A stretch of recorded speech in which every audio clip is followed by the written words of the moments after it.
गुरुवर्य स्वर्गीय अंबादास पंत वैद्य यांनी सन 1914 मध्ये स्थापन केलेले श्री हनुमान व्यायाम प्रसारक मंडळ आजही राष्ट्रहिताच्या विचारावर अग्रेसर आहे. त्यांच्या कार्यातून प्रेरणा घेऊन संस्थेतून आंतरराष्ट्रीय खेळाडू घडले आहेत. पद्मश्री प्रभाकरराव वैद्य यांचे समर्पित कार्य आणि व्यक्तिमत्वाचे महत्त्व लक्षात घेता सर्वांगीण विकासासाठी कटिबद्ध आहोत, असे प्रतिपादन पालकमंत्री चंद्रशेखर बावनकुळे यांनी केले. गांधी चौक ते ओसवाल भवन मार्गाचे गुरुवर्य स्वर्गीय अंबादास पंत वैद्य मार्ग असे नामकरण करण्यात आले आहे. या निमित्ताने नामफलकाचे लोकार्पण तसेच कुस्ती मॅट वितरण सोहळा 10 एप्रिल रोजी पार पडला. मंडळाचे प्रधान सचिव पद्मश्री प्रभाकरराव वैद्य अध्यक्षस्थानी होते. पालकमंत्री बावनकुळे यांच्या हस्ते फलकाचे उद्घाटन तसेच कुस्ती मॅटचे पूजन करण्यात आले.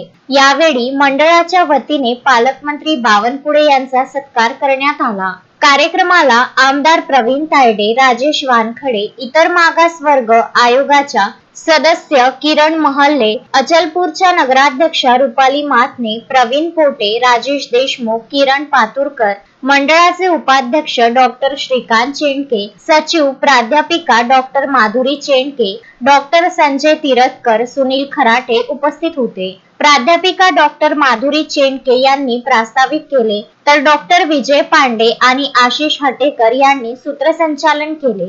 शोएब खान, विदर्भ न्यूज, अमरावती. श्रद्धा फैमिली शॉपिंग में जाएंगे हम सभी, साड़ियों की नई डिजाइन देखो यहीं से लाएंगे। श्रद्धा फैमिली शॉपिंग में जाएंगे हम सभी, लेडीज जेंट्स बच्चों की हर फैशन लाएंगे सभी। फैशन के सफर में आप भी आगे ही आगे बढ़ते चलिए, क्योंकि बिजीलैंड का सबसे बड़ा आलीशान भव्य showroom Shraddha family shopping and mall, Busyland complex, Nandgaon Peth, Amravati.